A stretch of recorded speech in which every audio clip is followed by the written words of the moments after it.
400 ले आते ना, इतनी जरूरत क्यों पड़ रही है आपको भाई नायडू जी की और नीतीश कुमार जी की। और वो जो आई थी ना मैडम, हाँ क्या कहती धर्म धर्म, वो क्या ना, मैं स्मृति ईरानी जी ऐसे से मुंह बना बना के उनको भी हरा कर वहां से हटाया। आज राहुल गांधी जी 10 लाख वोटों से जीत जाते अगर वहां से खड़े हो जाते मोदी जी के अपोजिट में। और जिस राम का ये नाम लेते हैं ना, उस राम के घर को बनाने के लिए सैकड़ों हिंदुओं का अयोध्या में घर तोड़ दिया आपने। ये वो जवाब है आपका। गरीबी नहीं हटाने आए थे ये गरीबों को हटाने आए थे।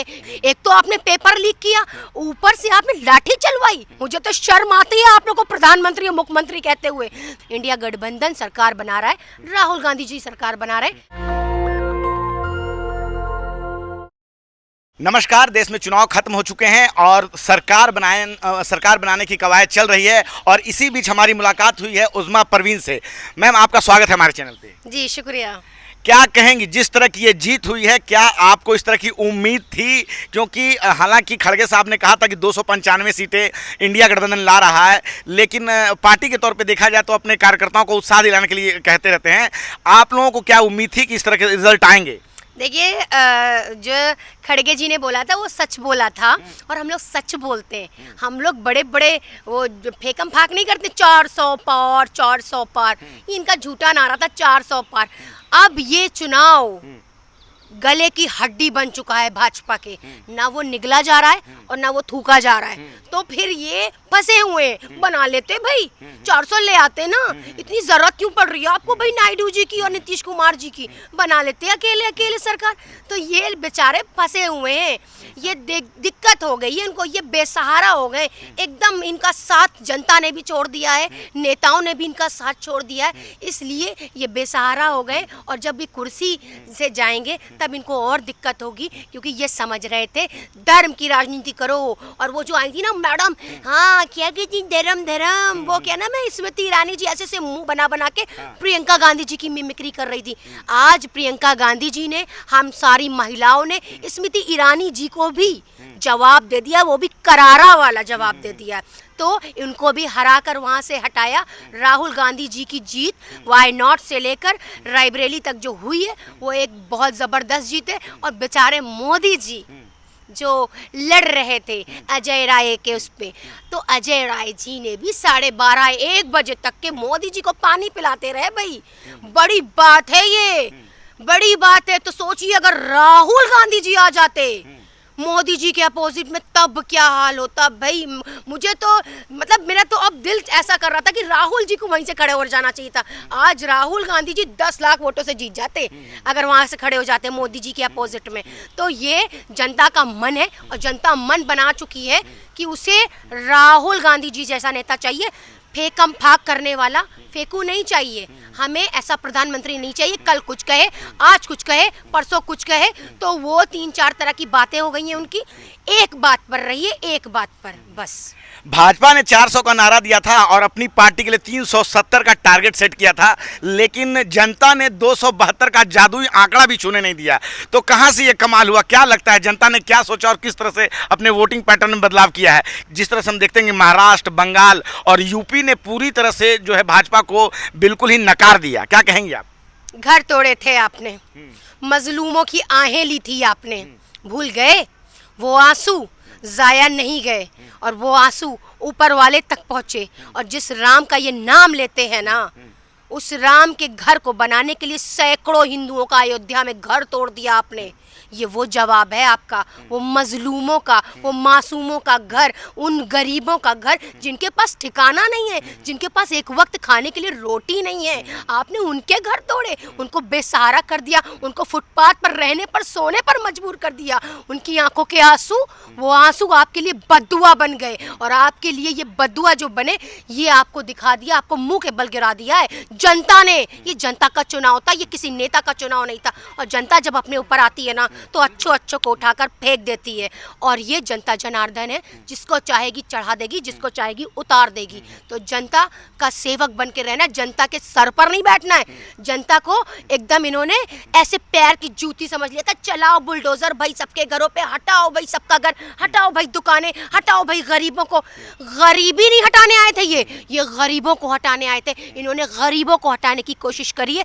आप उन गरीबों को अच्छा मुस्तकबिल देते, रोजगार रोजगार देते, बढ़ावा देते, देश को बदहाली से निकालते। जीडीपी कहाँ डाउन हो गई आपने देखा नहीं, जीडीपी कहाँ चली गई, रुपया गिर गया, आपको इसका अंदाजा नहीं। लेकिन आपको क्या चाहिए था, आप तो बस इसी में थे, हिंदू मुस्लिम, हिंदू मुस्लिम। देश की क्या बदहाली थी आपने देखा? कुछ नहीं देखा आपने। मोदी जी ने तो कहा था चुनाव के बीच में कि मैंने कभी हिंदू मुस्लिम किया ही नहीं है। अच्छा, तो चुनाव कहाँ से ये कर रहे थे, नफरत पैदा कर रहे थे। इन्होंने हिंदू मुस्लिम करके पता है क्या करना चाहा, एक हिंदू और मुसलमान के बीच दरार लाने की कोशिश करी। जिस दरार को राहुल गांधी जी ने भरने का काम किया, मोहब्बत का काम किया। और देश ने, जो जनता ने इनको जवाब दिया है ना, जिस लड़के को आपने रोजगार नहीं दिया, लाठियां पड़वाई। यूपी के छात्रों को जब पेपर लीक हुआ ना, एक तो आपने पेपर लीक किया, ऊपर से आपने लाठी चलवाई उस गरीब बेचारे युवा पर जिसने अपनी आंखें फोड़ फोड़ कर किताबें पढ़ी, उसको आपने मार भी खिलवाई।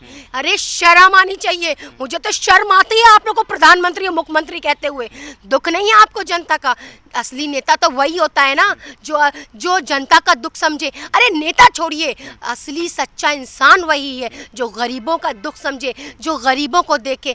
यही अच्छा इंसान होता है। लेकिन आपने तो इंसानियत भी भूल गए। जब आपने बुलडोजर की नीति शुरू करी थी तो आपने भेड़ बकरियों की तरह गरीबों को रौंदा था। आज गरीबों ने दिखा दिया है, आज पिछड़ों ने दिखा दिया है, आज आदिवासियों ने दिखा दिया है कि देखो हमसे उलझो मत, हम जनता जनार्दन हैं। जिसको चाहेंगे उठा के पटक देंगे और जिसको चाहेंगे उस कुर्सी पर ले जाकर बैठाल देंगे। सरकार तो बना रहे हैं वो, इस बात को तो मानेंगी। सरकार हम बना रहे हैं, सरकार इंडिया गठबंधन बना रहा है, सरकार राहुल गांधी जी बना रहे हैं। किसने कह दिया आपसे वो सरकार? टीवी पे लगातार खबरें चल रही है, आप भी देख रही हैं। अरे सरकार बना रहे तो बना लेते ना। 4 तारीख को रिजल्ट आ गया था, 5 तारीख को सुबह उठ के मुंह हाथ धोकर कुर्ता नया चमकता हुआ पहनकर सरकार बना लेते। एक ही कुर्ते में चल रहे हैं साहब, ये बड़ी दिक्कत है।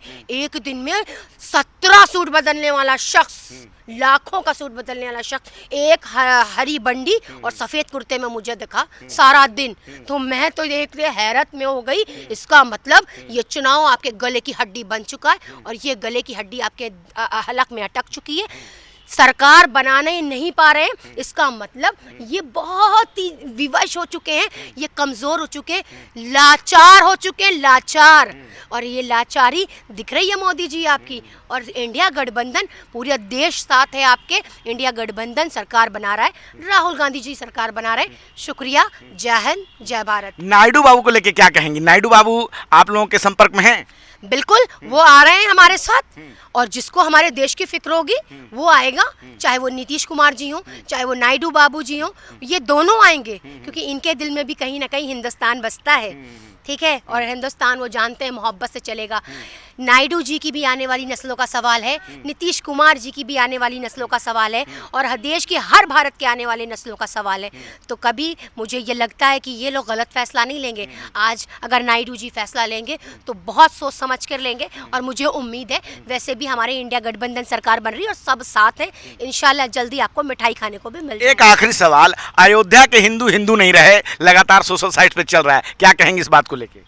अरे भाई, हिंदू उनके कहने से होंगे, सर्टिफिकेट है क्या कोई? किसी को कुछ बता देते हैं। तो ये सर्टिफिकेट बांटना बंद कीजिए।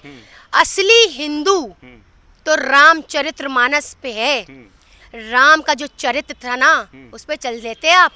राम का चरित्र जानते हैं? मोहब्बत, प्यार, त्याग, बलिदान, ये था जो कि राहुल गांधी जी में दिखता है। वो बलिदानी है, त्यागी है, पूरा गांधी परिवार त्यागी है, बलिदानी है।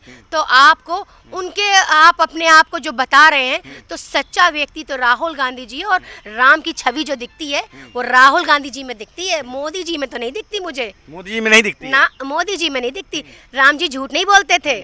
उस्मा परवीन को डर लगता है कि नहीं लगता? उनको लगातार ट्रोल किया गया है। कैसा डर? जब सच के साथ खड़े हो जाते हैं ना तो डर नहीं लगता। जब सच्चाई के साथ खड़े होते हैं ना तो ऊपर वाला भी साथ देता है। सच परेशान जरूर हो सकता है, पराजित नहीं हो सकता। ये राम जी का एक शब्द है। तो मैं ये जानती हूँ कि अगर आप सच के लिए खड़े हैं, हक के लिए खड़े हैं, इंसाफ के लिए खड़े हैं और जुल्म के खिलाफ खड़े हैं, तो ऊपर वाला भी आपके बाजू में ताकत दे देता है और आप लड़ने की क्षमता रखते हैं। मैं उत्तर प्रदेश की बेटी, किसी से डरती नहीं हूँ। मौत आनी है, आएगी एक दिन। भाई डरता कौन है? तो अपनी जनता, लोग, गरीब, समाज, इंसानियत, सबको लेकर चलना है। किसी को छोड़ कर नहीं चलना है। हमें एक छोटे से एक बच्चे का भी ख्याल करना है। तो ये है हमारा भारत, ये हमारा देश, और इंशाल्लाह हम इंडिया गठबंधन सरकार बना रहे हैं। शुक्रिया, जय हिंद, जय भारत। धन्यवाद, आपने हमसे बात की। तो आपने सुना उज़मा परवीन को, जिन्होंने अपनी हर मुद्दे पे राय रखी और बताया कि किस प्रकार से जो है अयोध्या के लोगों ने भी जो राम के जो चरित्र हैं उस पर वोट किया है, और राम जी का जो चरित्र है वो राहुल गांधी में दिखता है, और उनकी पूरी राय। आपकी क्या राय, आप अपनी राय जो है कमेंट बॉक्स में ज़रूर लिखें। मैं रंजय कुमार, कैमरामैन आशीष के साथ, धन्यवाद। नेशनल दस्तक की आपसे गुजारिश है कि अगर इसको बचाना चाहते हैं तो नेशनल दस्तक को सब्सक्राइब करने के लिए रेड कलर के सब्सक्राइब बटन को दबाएं, फिर बेल आइकन की घंटी दबाएं। नेशनल दस्तक को बचाने के लिए बहुत ज़रूरी है कि हर खबर को शेयर करें, लाइक करें, कमेंट जरूर करें।